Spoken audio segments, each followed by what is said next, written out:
সূরাতুল আম্বিয়ার ৩৫ নম্বর আয়াতে মহান আল্লাহ তাআলা বলতেছেন, কুল্লু নাফসিন যায়িকাতুল মাউত, জীবন মাত্রই মৃত্যুর স্বাদ গ্রহণ করতে হবে।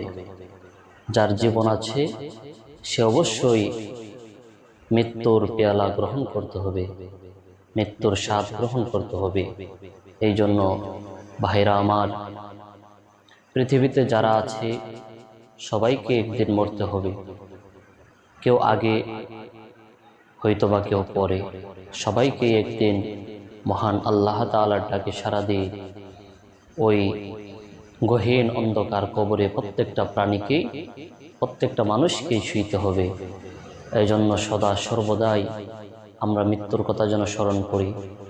আল্লাহ রাসূল সাল্লাল্লাহু আলাইহি ওয়াসাল্লাম বলেছেন, হে উম্মত, তোমরা দৈনিক কমপক্ষে ২০ বার মৃত্যুর কথা স্মরণ করো, কেননা মৃত্যু তোমাদের অতি কাছে, অতি নিকটে।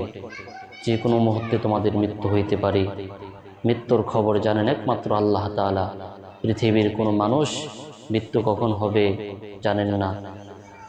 রাসূলরাও জানতেন না মৃত্যু কখন আসবে, পয়গম্বরগণ তারাও জানতেন না। একমাত্র মহান আল্লাহ তাআলাই জানেন কার মৃত্যু কখন হবে। গতকাল দেখলাম এক আল্লাহর বান্দা, মাহে রমজান মাস চলতেছে, জীবিকার জন্য কত কষ্ট, সিএনজির মধ্যে পড়ে সারকার হয়ে গেল। এটাই তো জীবন। এই জীবন কয়দিনের? কেন বাহাদুরি করব? কেন মানুষের সঙ্গে খারাপ আচরণ করব? আমার কারণে আমার মুসলিম অন্য একটা ভাই কষ্ট পাচ্ছে, আমি কষ্ট দিচ্ছি, সেটা আল্লাহ তাআলা সহ্য